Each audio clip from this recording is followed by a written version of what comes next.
And it's really about making this shift, this from fear about that I can't have it all or that I can't create it all, to being able to hold that vision, whatever it is. See yourself as a mom. See yourself in love with somebody else. See yourself going to school. See yourself, why not hang on to all of that? Why would you ever want to have a thought that says, I can't do this, or it's impossible, or because I'm too old, or I'm a woman, or whatever it might be, that I can't make these things happen?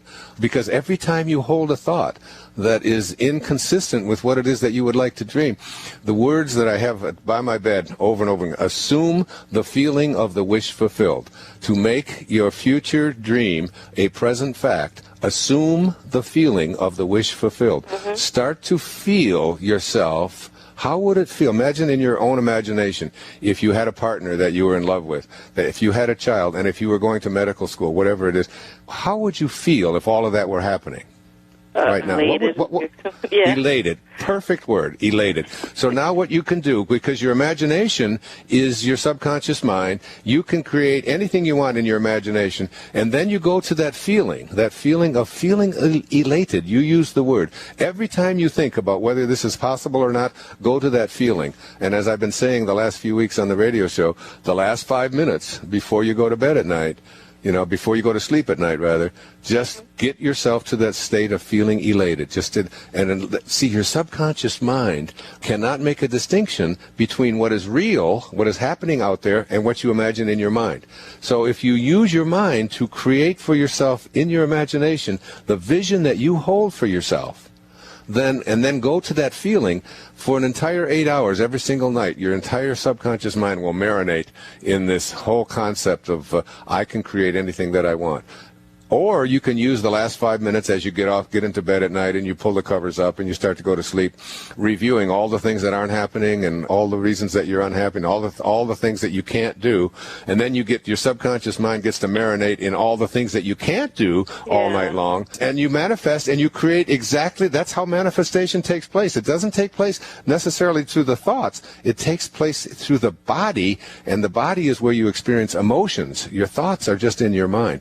You want to get to those feelings and feel elated every time you think about it, and it'll be on its way.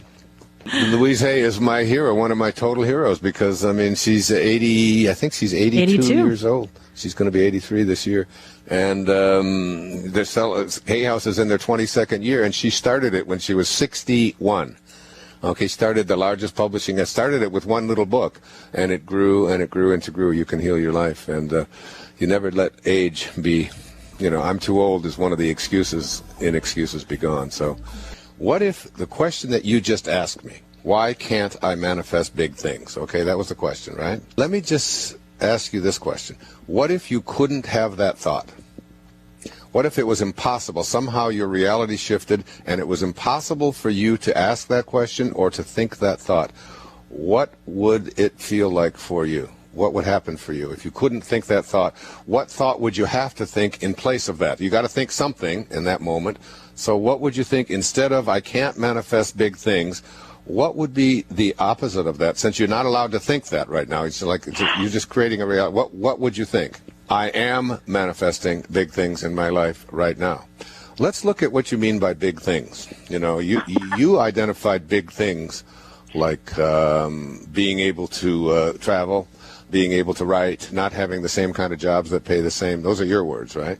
Let me give you a different definition of big things, okay? Okay. Sarah? Mm-hmm. You are healthy is a really big thing. You have an opportunity to improve the quality of life for another human being. You have within you the capacity to serve and make this planet a better place, a cleaner place, a nicer place.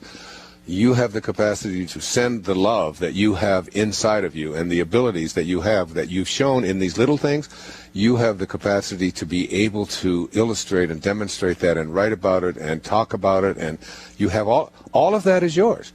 And the biggest thing going at all, Sarah, that you have is you have the ability to have a sense of inner peace right now. And if I gave you a choice, if I said I've got two wands, and one in each hand, and in my left hand I have wand A, and with wand A, you can have anything you want.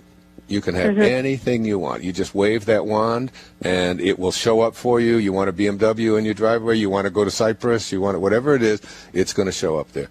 Okay? Or, in lieu of wand A in my right hand with wand B, I'm going to say to you, you have the option to feel good and to have a sense of inner peace for the rest of your life.